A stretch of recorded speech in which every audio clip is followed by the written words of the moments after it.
దేవాతి దేవుడికి వందనాలు, స్తోత్రాలు. మరి నేను బైబిల్ ఎన్నోసార్లు చదవడం మొదలుపెట్టాను కానీ పూర్తి చేయలేకపోయాను. కానీ చదవలేకపోతున్నానని చాలా చుట్లు బాధ కలుగుతుంది. ప్రార్థన ఒకటే ఉంటే సరిపోదు, వాక్యం జ్ఞానం కూడా మరి మనకి దేవుడు ఇవ్వాలి కాబట్టి మరి ఈసారి నుంచి నేను వాక్యం మీద ఎక్కువగా ఆసక్తి చూపించాలి అనేసి ఒక ఆశ ఉంది.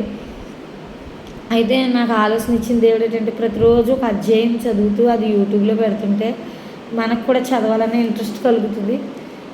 ఈ రోజు నుంచి నేను ఆదికాండం ప్రతిరోజు ఆదికాండం నుంచి ప్రకటన గ్రంథం వరకు కూడా పూర్తి చేయాలని ఆశ ఉంది. కానీ చాలాసార్లు మొదలుపెట్టాను కానీ పూర్తి చేయలేకపోయాను.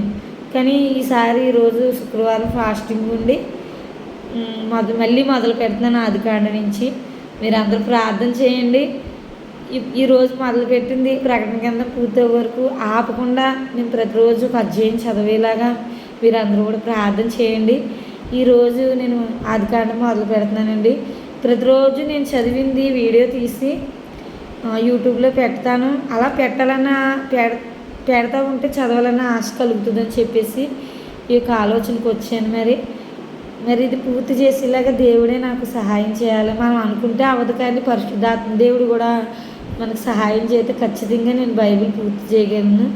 మరి ఈరోజు నుంచి నేను మొదలు పెడుతున్నాను బైబిల్ చదవడం. మొదటి నుంచి పూర్తి అయ్యే వరకు దేవుడే నాకు సహాయం చేసి పూర్తి చేసుకుని ఏదో చదువుతా వెళ్ళిపోవడం కాదు కానీ చదివింది అర్థం చేసుకుని జ్ఞానం కూడా దేవుడిచ్చేలాగా ఇక్కడ దేవుడి సహాయం చేయమని యేసు నామములో ప్రార్థిస్తున్నాం పరమ తండ్రి, ఆమేన్. ఇంకొండి చదువుతున్నానండి.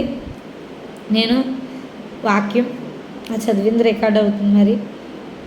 ఆదియందు దేవుడు భూమి ఆకాశములను సృజించును, భూమి నిరాకారముగాను శూన్యముగాను ఉండును, చీకటి అగాధ జలము పైన కమ్మియుండును, దేవుని ఆత్మ జలముల పైన అల్లాడుచుండును.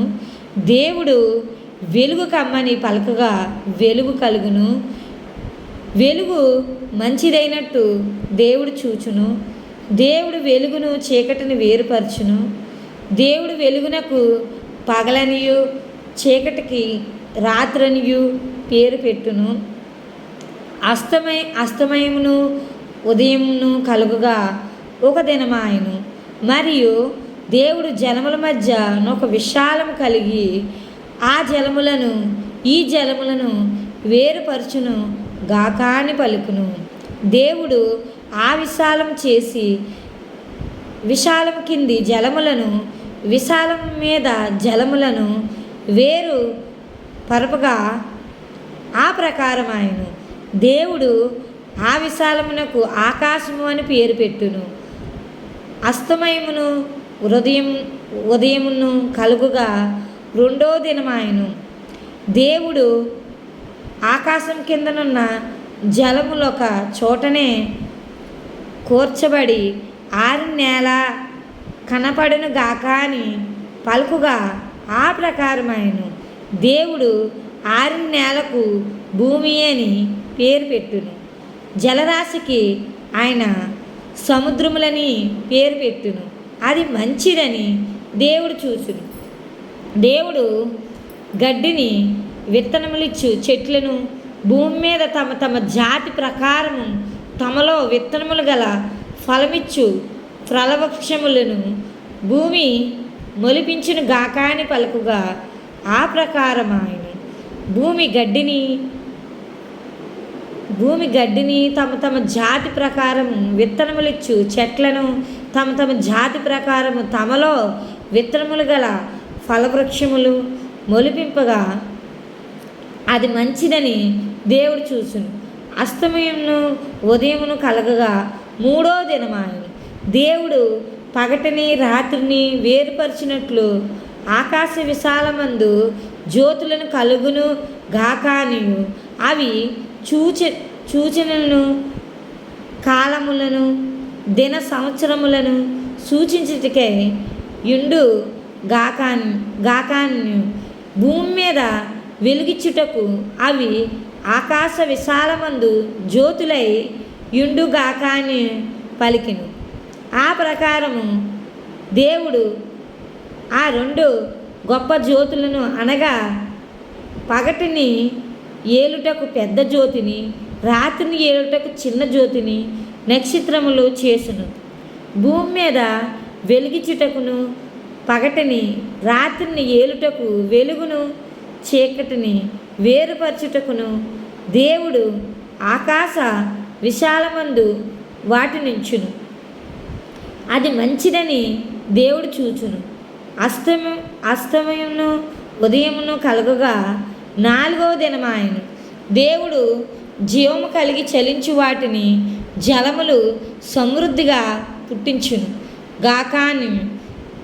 పక్షులు భూమిపైని ఆకాశ విశాలములో ఎగురును గాకాను పలికిను. దేవుడు జలములలో వాటి జాతి ప్రకారము జలములు సమృద్ధిగా పుట్టించిన మహా మృత్యములను జీవము కలిగి చలించు వాటినన్నిటినీ దాని జాతి ప్రకారము రెక్కలగల ప్రతి పక్షిని సృజించును.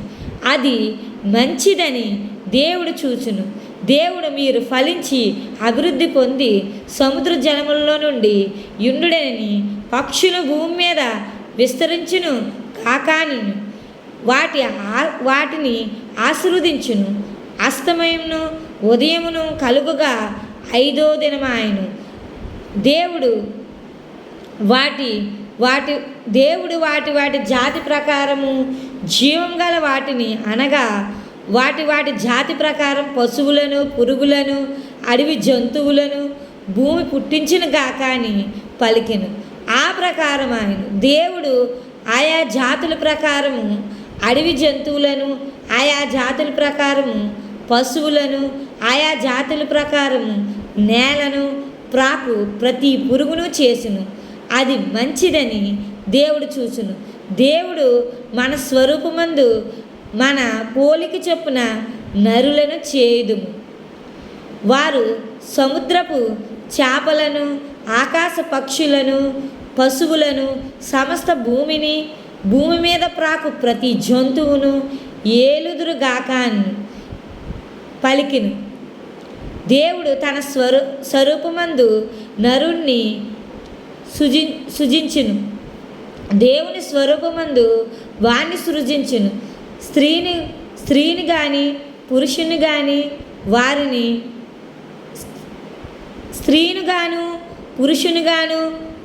సృజించును. దేవుడు వారిని ఆశీర్వదించును. ఎట్లనగా మీరు ఫలించి అభివృద్ధి పొంది విస్తరించి భూమిని నిండించి దాన్ని లోపరుచుకునుడి.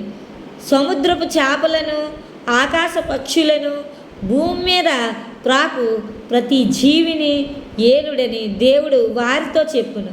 దేవుడు ఇదిగో భూమి మీదనున్న విత్తనములిచ్చు ప్రతి చెట్టును, విత్తనములిచ్చు వృక్షము, ఫలము గల ప్రతి వృక్షమును మీకు ఇచ్చి ఉన్నాను. అవి మీ ఆహారమగును.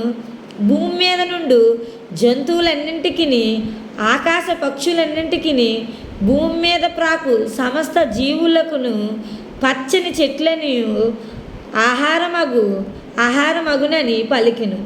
ఆ ప్రకారం ఆయన దేవుడు తాను చేసినది యావత్తును చూచినప్పుడు అది చాలా మంచిదిగా నుండును. అస్తమయమును ఉదయమును కలగగా 6వ దినమాయను. ఈ చిన్న వాక్యం దేవుడు దీవించునుగాక. ఈ రోజుతో ఈ అధ్యాయం చదివానండి. మళ్ళీ రేపు కలుద్దాం. దేవుడు దీవించునుగాక. ఆమేన్.